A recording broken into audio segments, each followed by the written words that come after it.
Hello and welcome to episode 10 of Teaching Tips, and today we're going to be looking at 10 ways to incorporate reading in the English language classroom. I'm going to be breaking it down into three different sections. Essentially, pre-reading, task during reading and post-reading activities.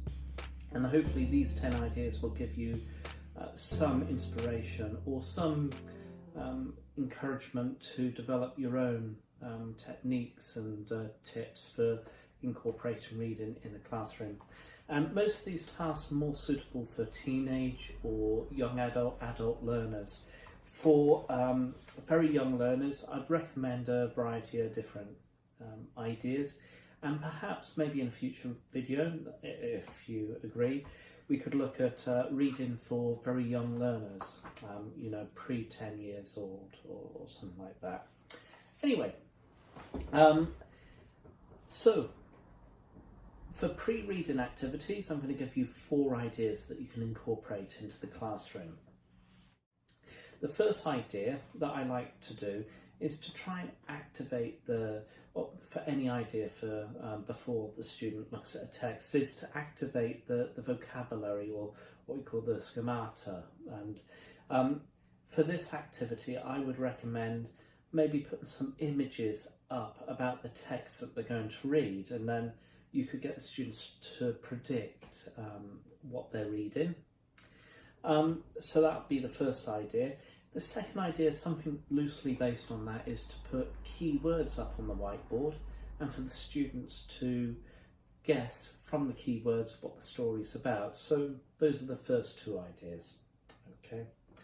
The third idea for activating this vocabulary and knowledge is to get pairs of students to tell each other what they know about a particular topic. So if you have a text about, fish pies or sports, then you could get students to share their knowledge and their information with each other.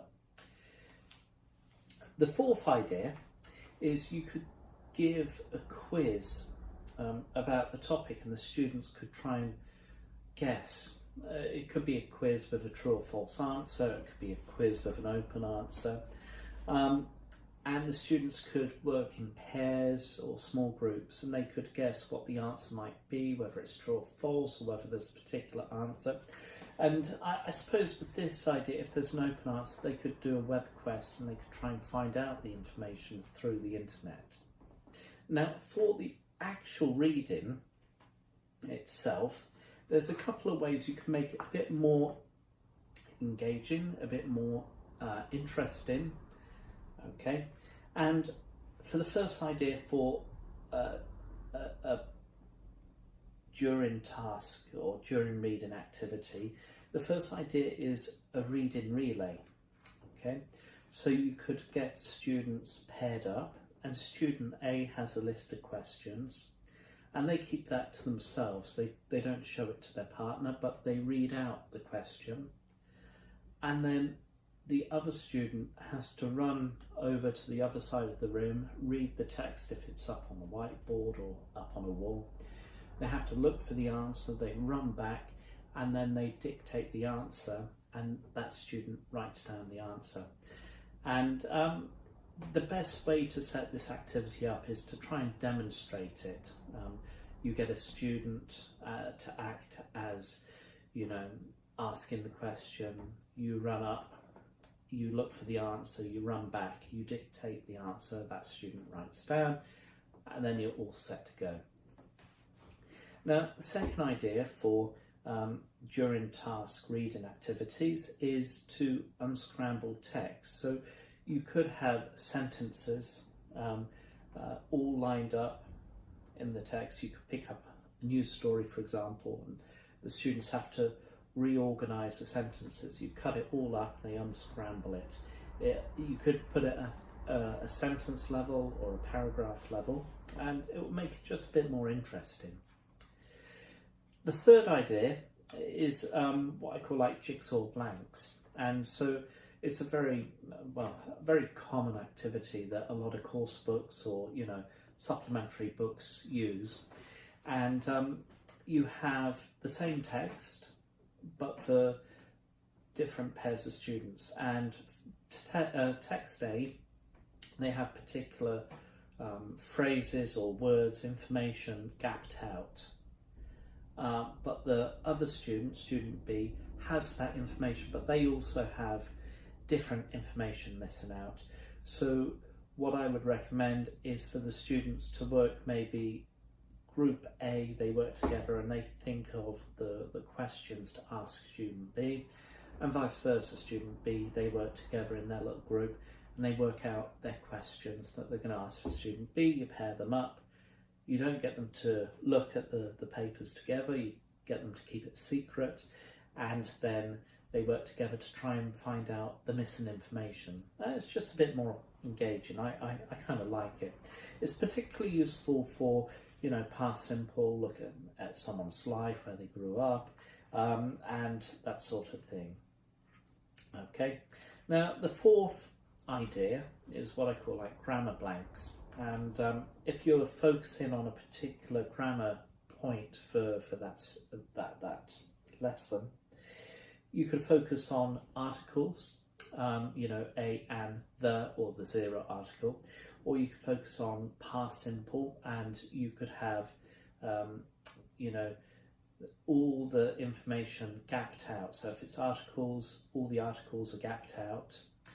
Or if it's verbs with past simple, you take out some of the verbs, and then the students have to try and put in the, you know, the past simple verb forms, and they have to change the verb forms. And it's quite an interesting activity. You can get students to work together, and whilst they're trying to reorganise and trying to understand the grammar, they're actually reading the text, and they're absorbing it, and they're trying to negotiate the language as well if they're working together.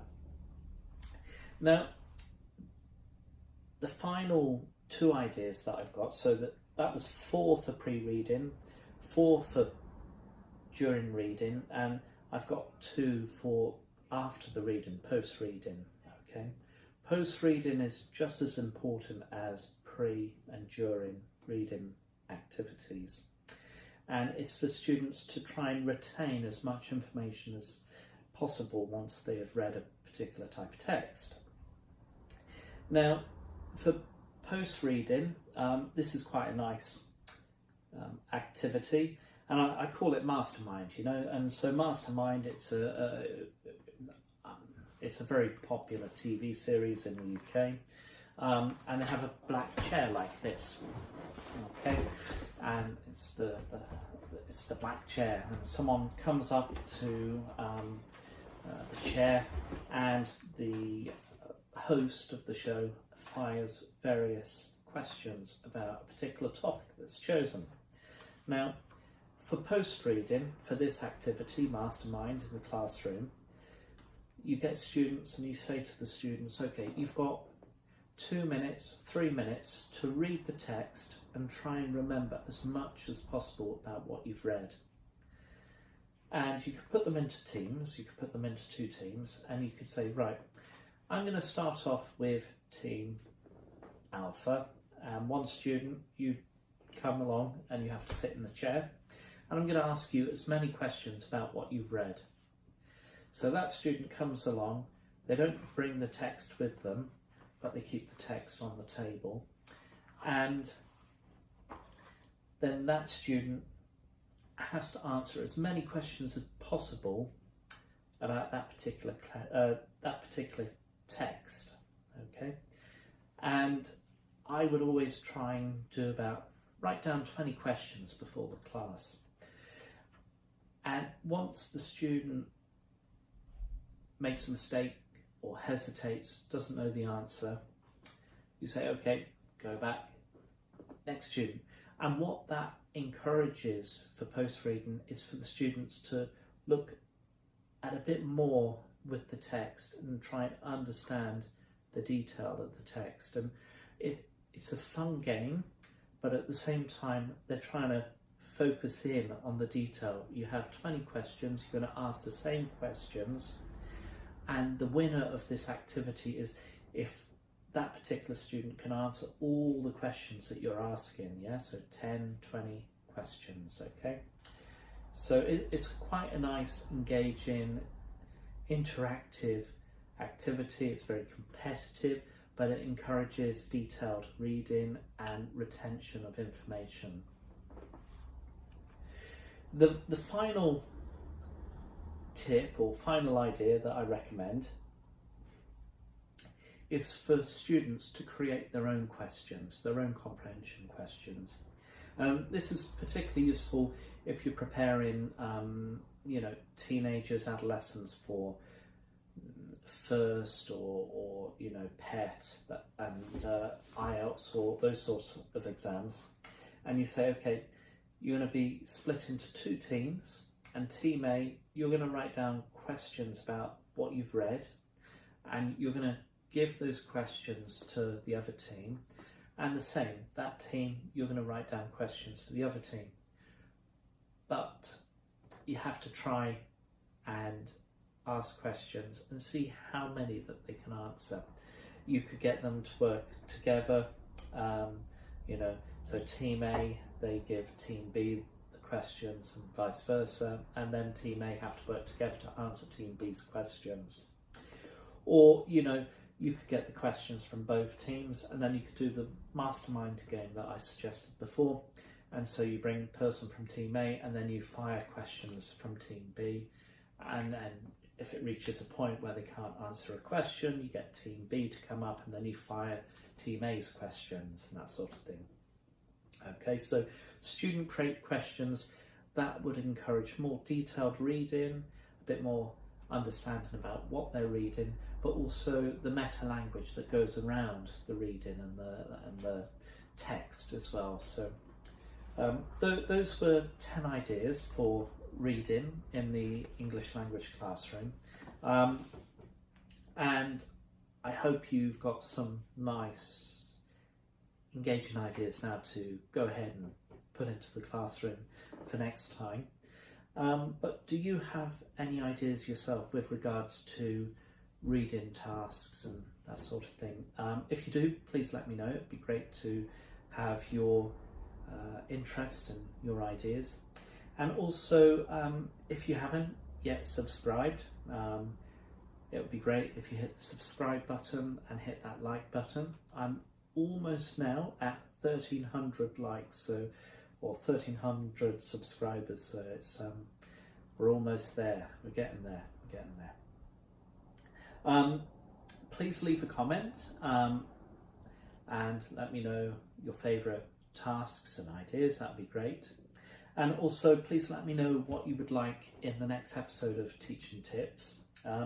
This video was uploaded slightly later than normal, but with everything going on with the various other episodes with English Bites and online teaching, it's I'm finding it a bit more difficult with regards to uploading more consistently. So I'm going to be reviewing at the end of the month to see what would be more suitable with regards to future episodes. So I appreciate your patience and I appreciate your support, but if you have any ideas of how regular you want episodes to be for Teaching Tips, that would be appreciated as well.